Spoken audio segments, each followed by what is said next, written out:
add a bevel modifier. So come over to the modifier panel and select bevel. And in the amount value, let's set it to 0.2. And in segments, let's use 4. Now we can switch to edit mode. Come up to the object mode selector situated at the top left corner of the 3D viewport, or hit the tab key on the keyboard. We need to add some more geometry to create the holes, so let's use the loop cut tool to cut the mesh. You can find the loop cut tool in the edge menu above the 3D viewport. However, I'm just going to use the shortcut keys Ctrl R. Hover the cursor over the edge you want to cut. A yellow line appears. Don't click your mouse yet. Just slowly roll the middle mouse wheel and add more loop cuts. You can see the number of cuts at the bottom left corner of the screen.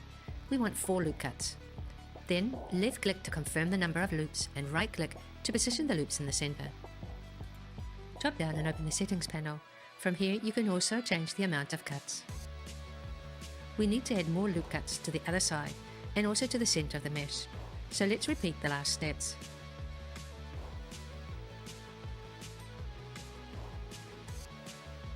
Can apply the bevel modifier. However, we need to switch back to object mode first. So come up to the mode selector and switch to object mode.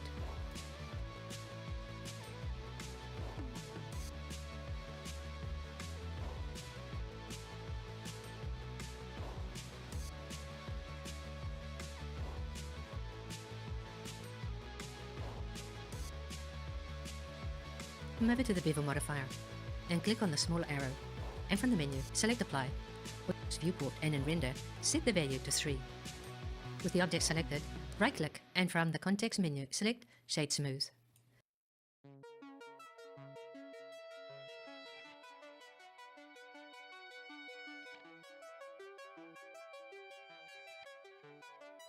Next, switch back to edit mode.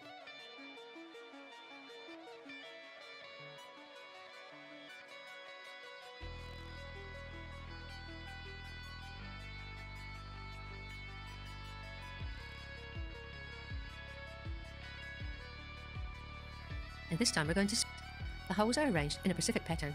Understand as 6-sided dice. The numbers on opposite sides always add up to 7. For example, the opposite sides of a dice will have 1 and 6, 2 and 5, and 3 and 4. We're going to use the navigation widget to change the viewports. It's situated on the top right corner of the 3D viewport. Let's start in the front orthographic viewport. Come over to the gizmo and click on the handle on the right side until you see the x-axis. Then you will be in the front orthographic view.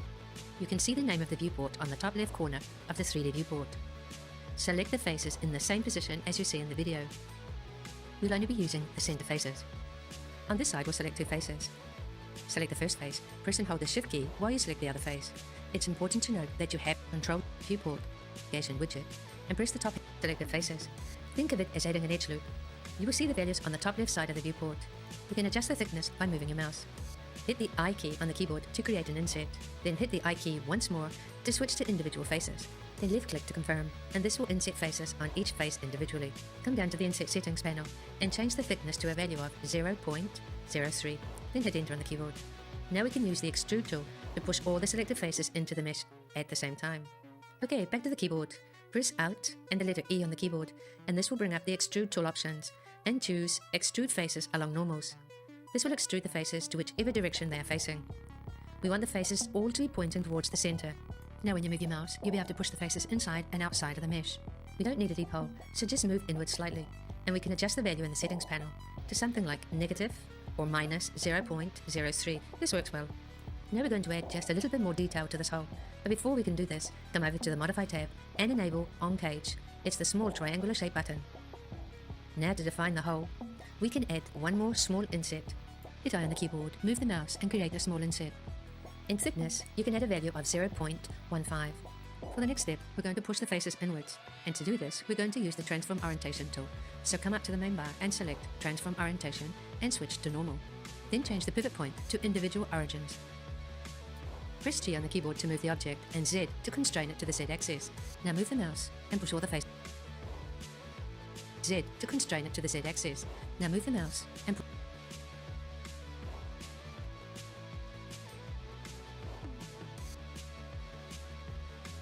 all the face Z to constrain. Press G on the keyboard to move the object and Z to constrain it to the Z axis. Now move the mouse and push all the faces slightly towards the center. Notice that blue lines appear, showing the direction of each face. Move the mouse slightly, then drop down to the settings panel, and in the Z axis, you can enter a negative 0.037 if you like. Let's select all the interior faces. Come up to the Select menu, and go to Select More or Less, and choose More. We need to repeat this for the next row, however, use the shortcut keys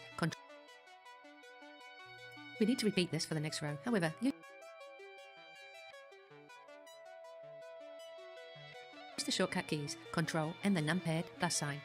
Now we have all the faces selected, we can add a material. But just before we do this, come up to the shading mode buttons and switch to wireframe. I'll orbit around a minute. That looks good. All the faces have extruded inwards to the center of the mesh correctly. Come back up to the shading mode buttons and switch to the material preview mode. The material preview mode is the second last button on the top right. The material preview mode in Blender is designed specifically for viewing materials and textures. You can also choose different lighting setups. However, for this video, we'll leave the default settings. Make sure you still have all the interior faces selected, and we're going to create a material, just a basic material. Come over to the Material tab. Double-click on Material, and we can change the name. I'll just type in the word black. Press the Assign button to assign the material to the selected faces. Scroll down and click on the base color. Now from the color picker, you can choose any color. We're going to use black for the interior holes. So just drag the slider down. We don't want a pure black, so I'm just going to leave it about here. That looks fine. Let's scroll down now and go to Roughness. And in the Roughness value, I'm going to change the value to 0.3. Now we can use the Invert tool. This tool will invert all the faces, so literally the faces that weren't selected will now be selected, and the faces that were selected will not be selected. Let's have a look. Come up to the Select menu and select Invert. And we can quickly apply the material then to the outside. You could also just hit the shortcut key Ctrl-I. Come back over to the Material panel. Press on the small plus sign to add a new material. Press the New button, double-click on the material and change the name to White. Then press the Assign button to assign the material. Scroll down and click on the base color. I'll just use the default white. It's not a pure white, so open up the color picker.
Hey everyone, in today's video I'll be showing you a super easy step-by-step tutorial on how I made this animation using rigid bodies in Blender.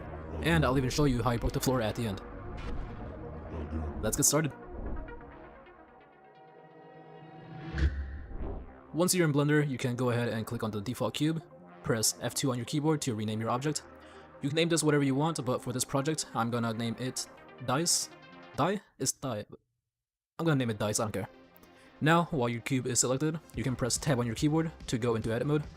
Then you're able to right-click it, click Subdivide, and in this drop-down menu in the bottom left corner, change the number of cuts to something like 4, which is going to add some extra vertices which we're going to be needing. Now, from here, you press 3 on your keyboard so you can select the faces. And here, we're basically going to select the faces which are later going to become our dots on our die.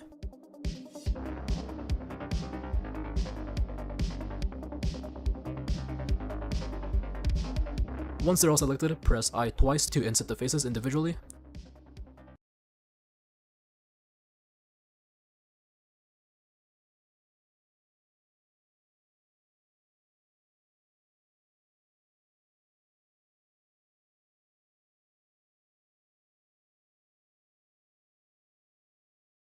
Change the thickness to something like 0.05.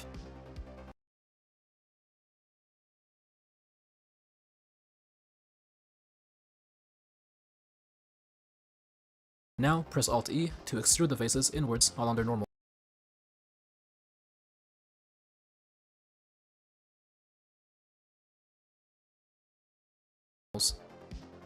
And here I'm just going to change the offset to negative 0.08.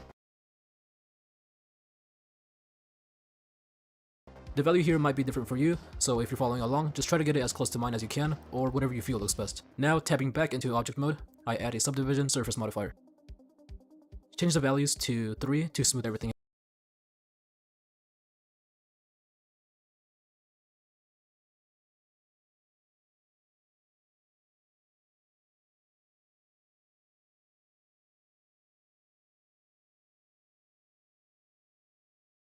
out.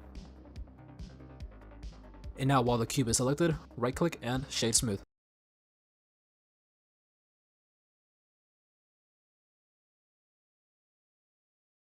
Also, what I like to do with my subdivision modifiers is click this triangle icon so that the edges are more accurate and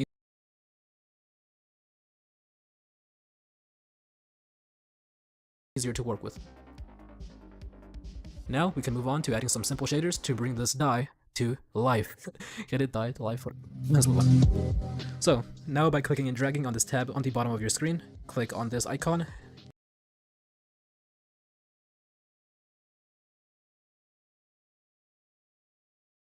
and go down to your shader editor.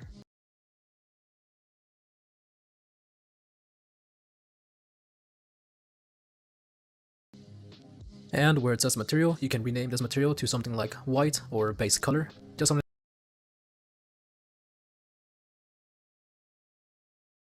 to let you know that this is your main white color. And if you don't see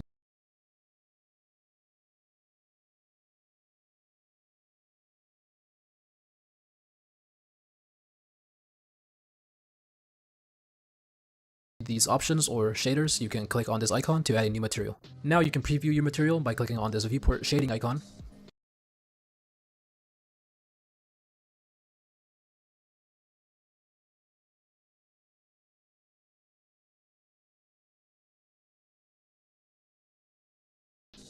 Now you can go and adjust these settings. For this, I just changed the roughness to 0.35.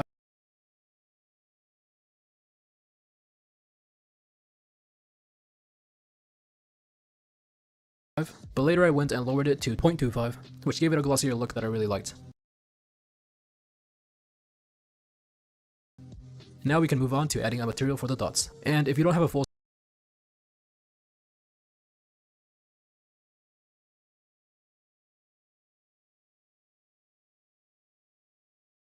size keyboard, now we can move on to adding a material for the dots. And if you don't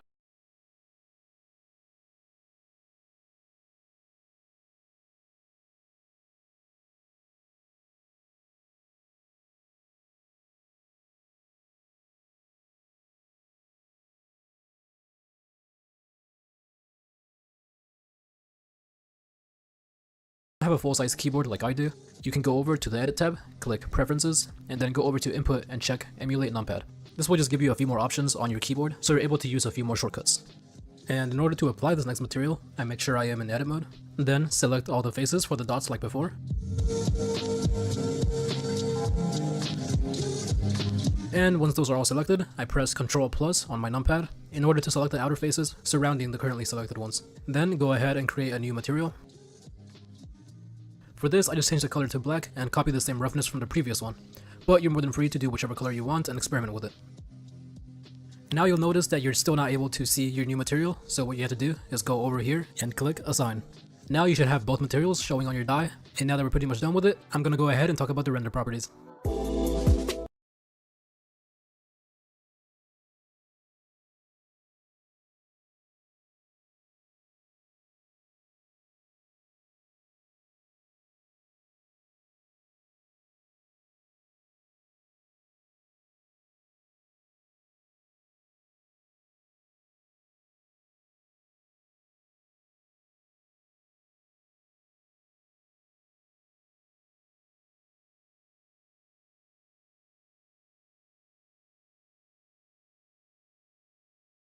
Since this project is somewhat simple, I will be using cycles to make everything a bit more detailed.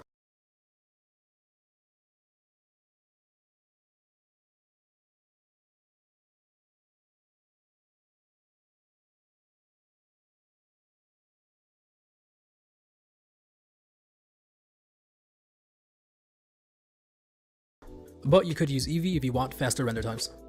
For this, I make sure my GPU is enabled, then lower my samples to something like 400. And for your final render,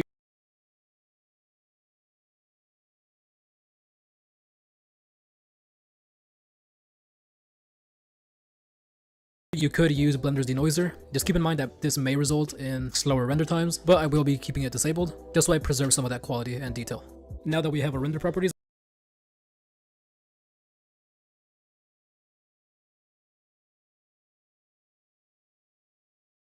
out of the way, we can go ahead and create the scene. For this, it's actually going to be something quite simple, but very useful since you'll be able to use this with a numerous amount of projects in the future.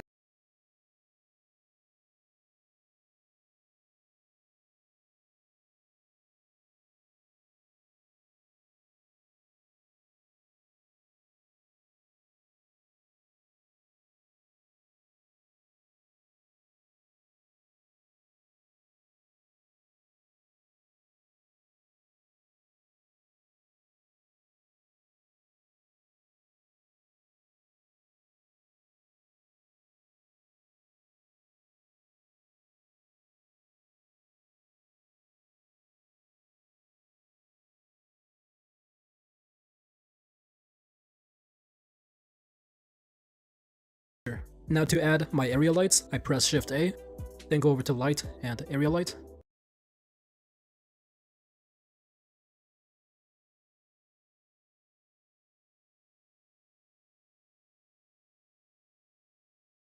And by using G to move it around and S to scale it, I make sure it's lighting one of the sides.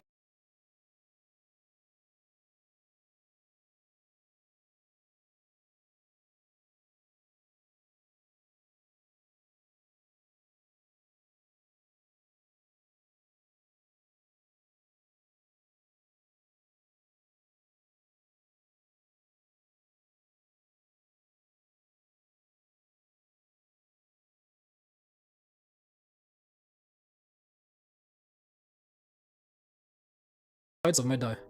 For the power, I use something like 500 watts, but here again, you can customize it to whatever you like. You don't have to use the exact same settings that I used.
Now that I'm done adding a few lights to my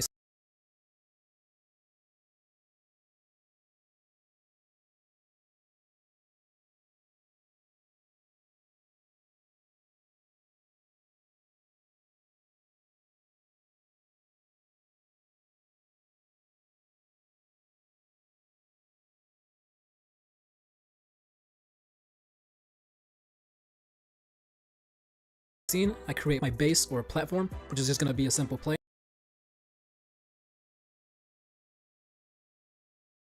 Before we add our platform, make sure that your die is in line with your floor.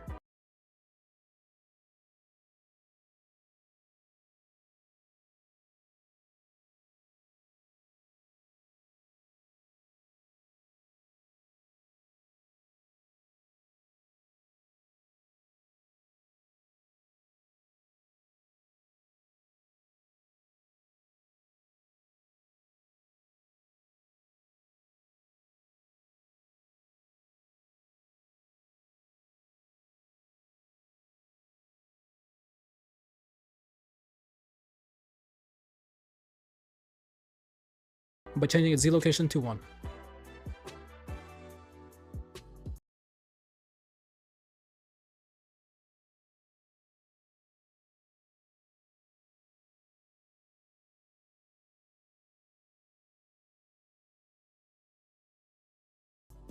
Then I scale that up to something like 11.7, but I will be adjusting the size later on. Now that you have your lights and your floor set up, you can preview what your scene will look like rendered by clicking this option here. Now you can see that you're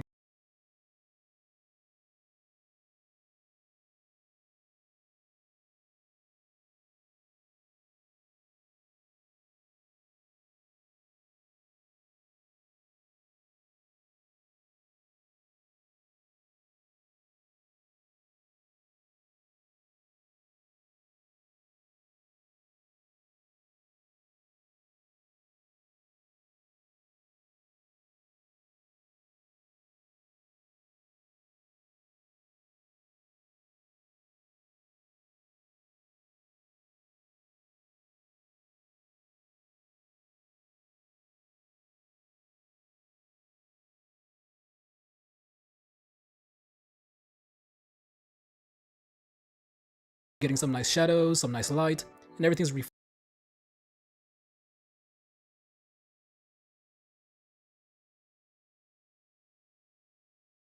reflecting off each other nicely.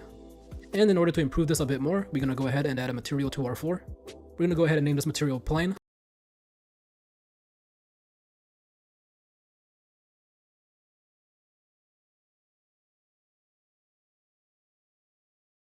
The roughness, I went with 2.9.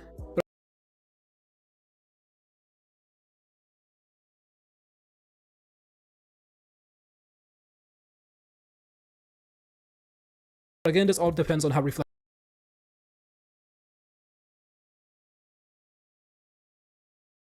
you want it. Now,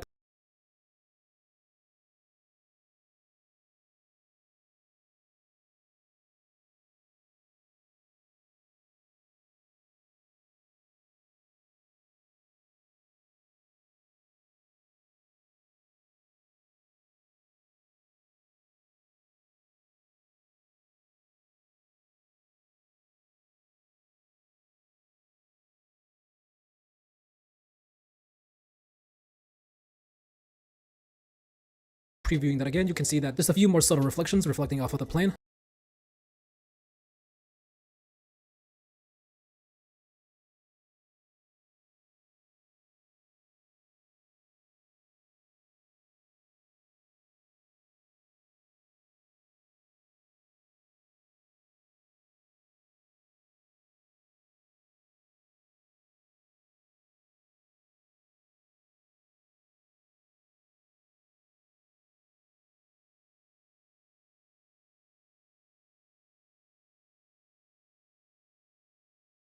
Which give the scene a nice look.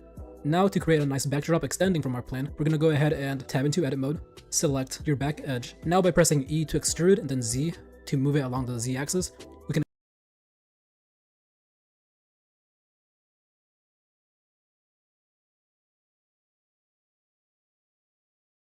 extend this upward, E to extrude and tab into edit mode, select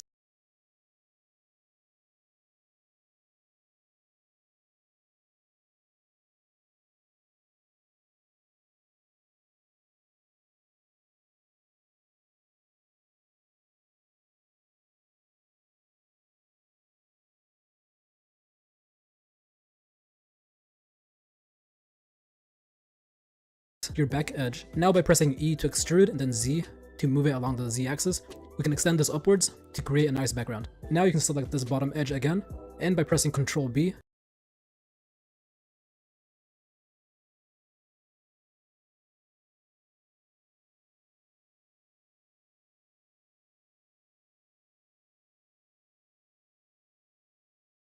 you can add, now you can select this bottom edge again, and by pressing Ctrl B,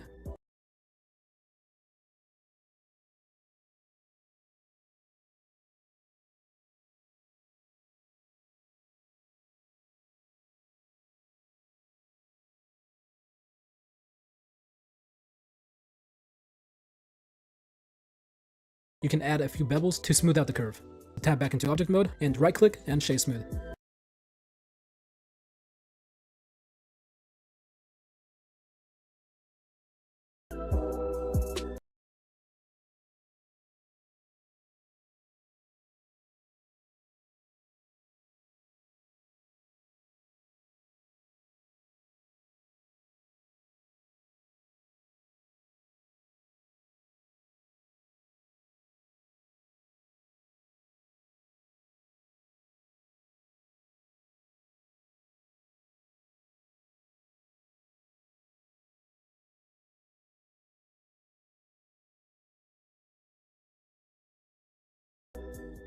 We're now ready to move on to animating our die and creating our rigid bodies. So adding a rigid body to our object is what is going to allow it to move based on its environment once the animation is played. And to add this, simply select your object, go over to the physics properties panel, and click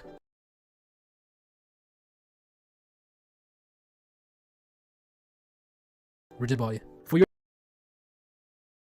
die, you'll want the type to be set to active, which will allow it to fall. And your plane should be set to passive, which will make it stay in place.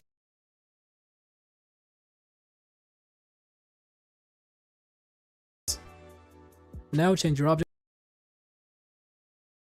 position by moving it up, which will make it stay in place.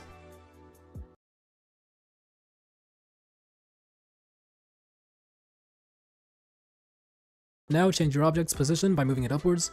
This can be wherever you want, just make sure it's above the surface, so that once you play your animation,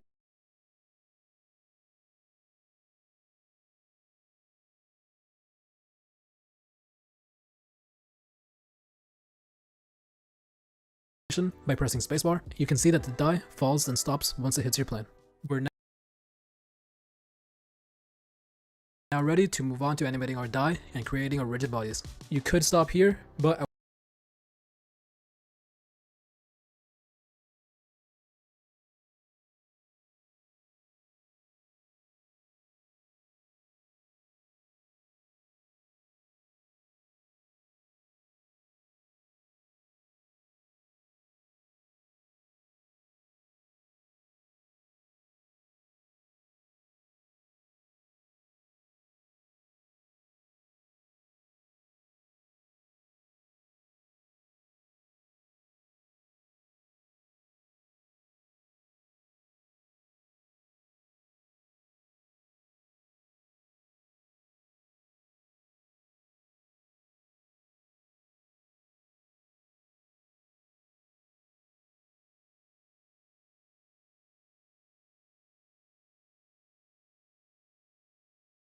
will be making some adjustments to make the die have more realistic physics, like adjusting its speed, friction, and its bounciness.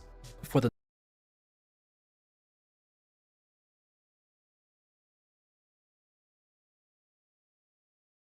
die, these are the settings I ended up going with. I increased the bounciness quite a bit.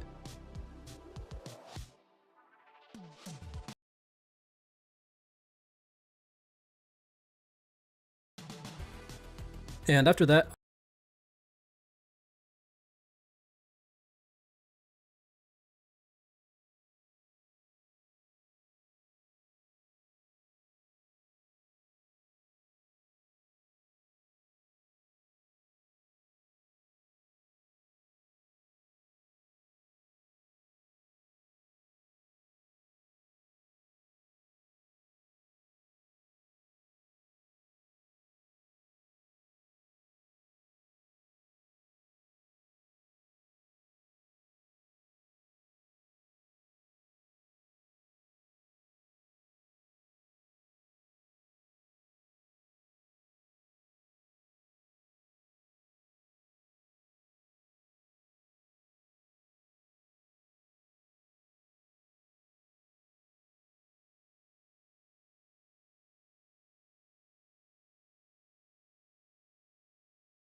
I still felt that my die was moving just a little bit too slow.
So going to your scene properties, you can adjust the overall speed of your animation.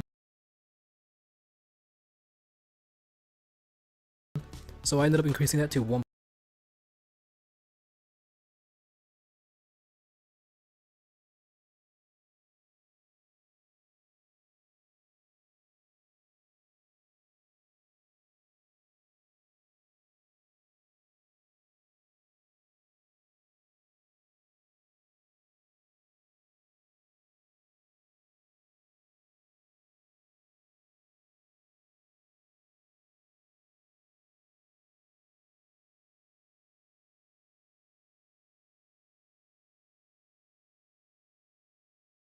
0.75, which I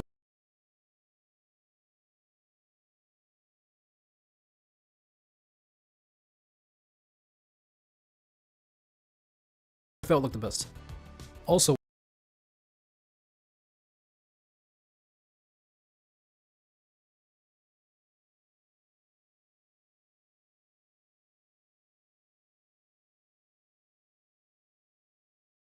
when zooming into your die, you can see that there's a bit of a distance between the surface and the bottom of your die. So to fix that, make sure your plane is selected, and then in the physics properties, go down to sensitivity,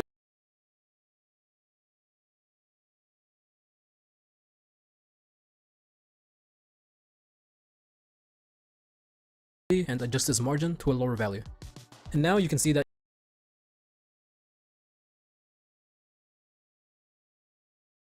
your die is just simply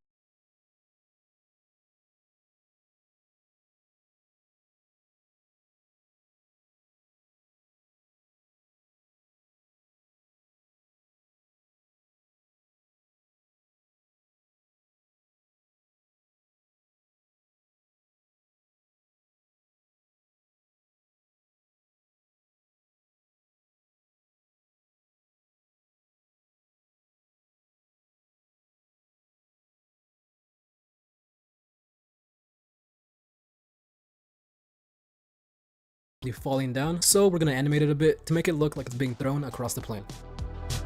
To animate your cube, go over to your physics properties and make sure animated is checked. Go to your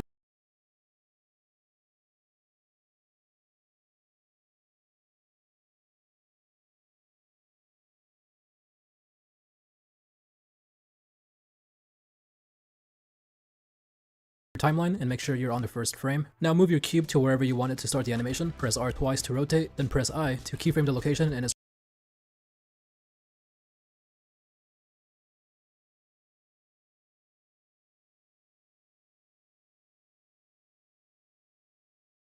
rotation. And I'll also keyframe the animated button. Now I'll go a few frames ahead to frame 15, move the cube in the direction I want it to go in. Few frames ahead to frame 15, and I'll also keyframe the animated button. Now I'll go a few frames ahead to frame 15.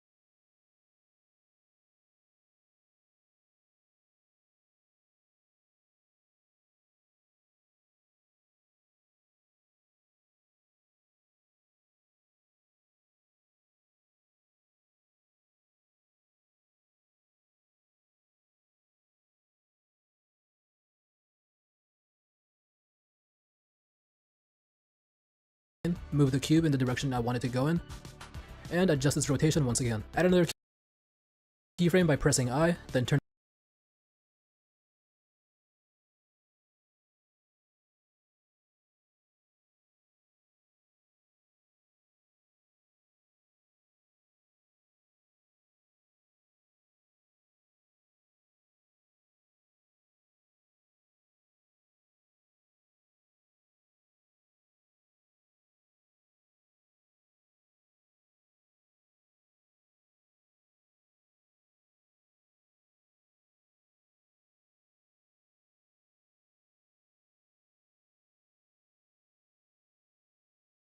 off the animated button and add another keyframe.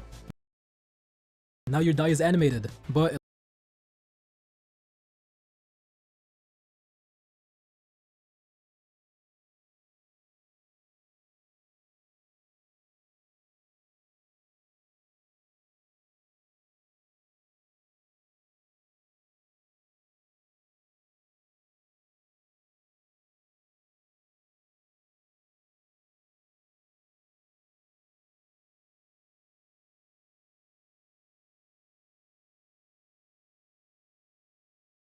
looks a bit weird, so to fix that, click and drag over your keyframes, press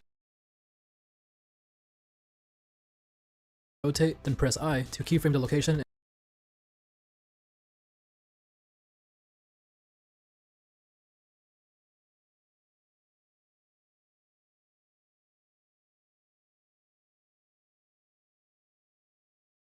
and its rotation. And I'll also keyframe the animated button. Now I'll go a few frames ahead to frame 15, move the cube in the direction I want it to go in, and adjust its rotation once again. Add another keyframe by pressing I,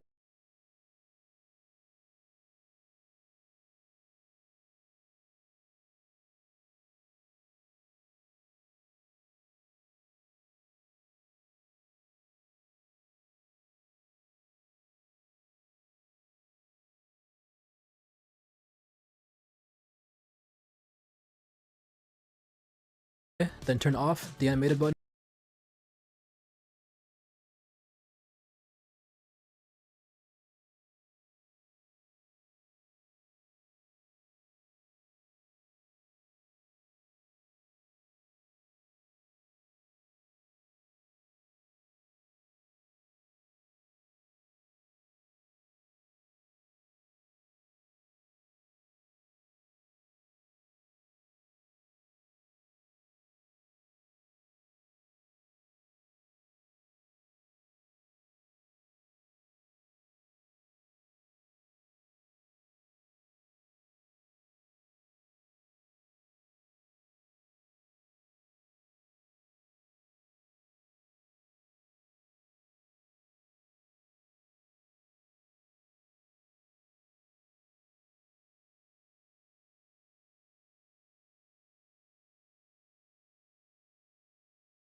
and add another keyframe. Another keyframe by pressing I,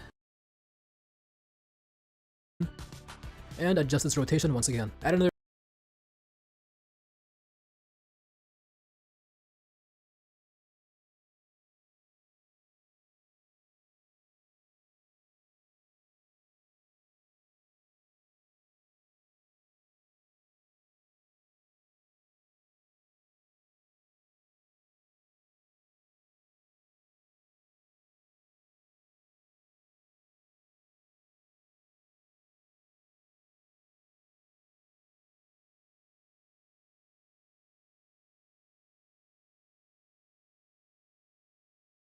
keyframe by pressing I, then turn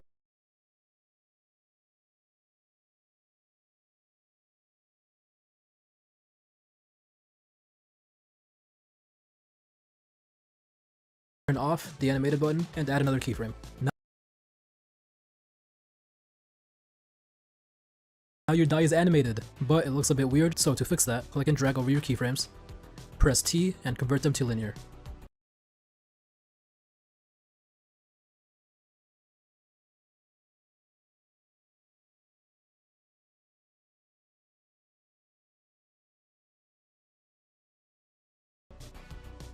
Now it's a bit better, but still slow.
So just select the last keyframe and drag it closer to the first one.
Now I'll show you how to break the floor.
For this, you'll have to enable cell fracture, so go to your add-ons, type cell fracture, and make sure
it's checked. Go to the location where you want the floor to break and hide your die.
With your plane selected, select your annotation pencil, and with this, you simply draw a rough outline of where the cracks are going to be.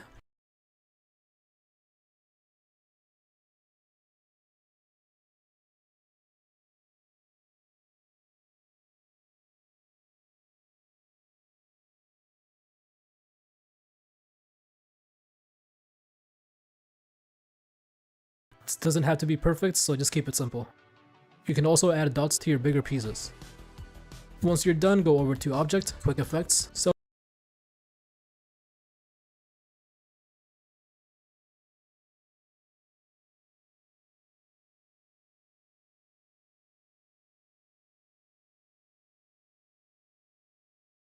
Fracture, and copy these settings.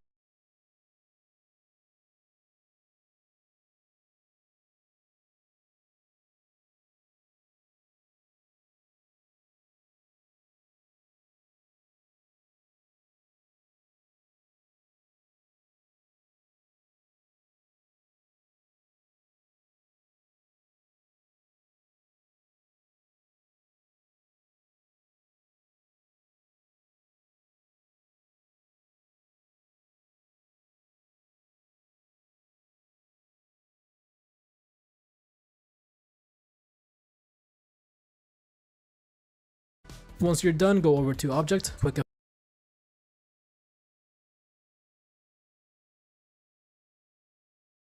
Effects, Fracture, and copy these settings.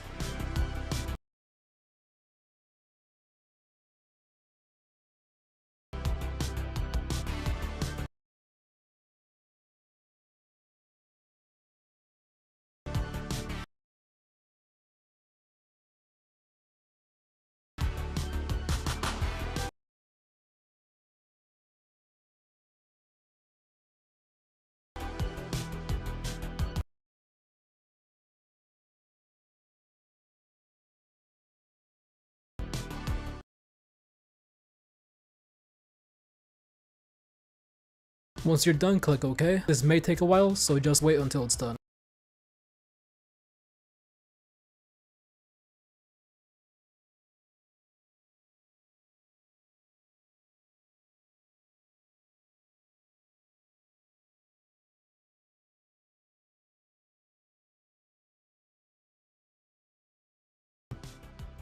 Now hide your original plane so you're left with the broken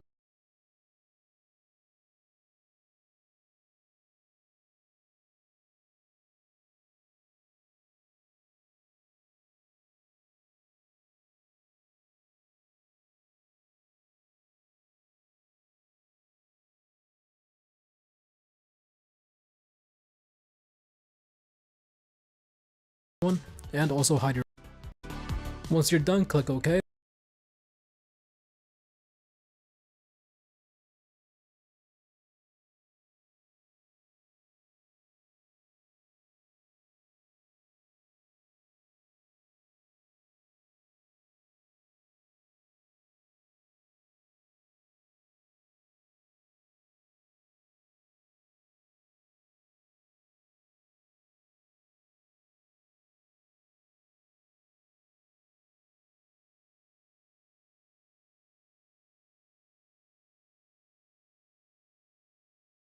This may take a while, so just wait until it's done.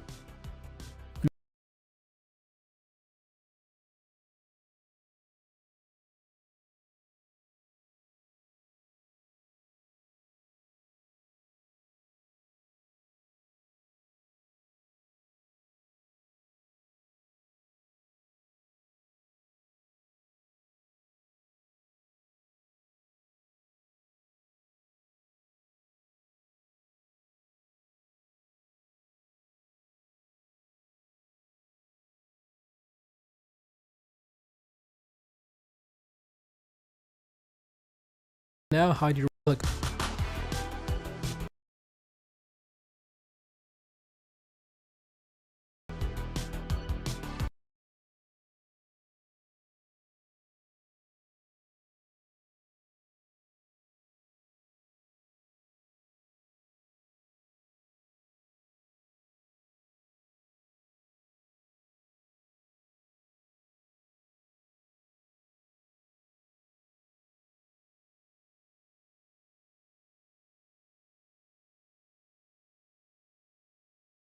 Once you're done, click OK. This may take a while, so just wait until it's done.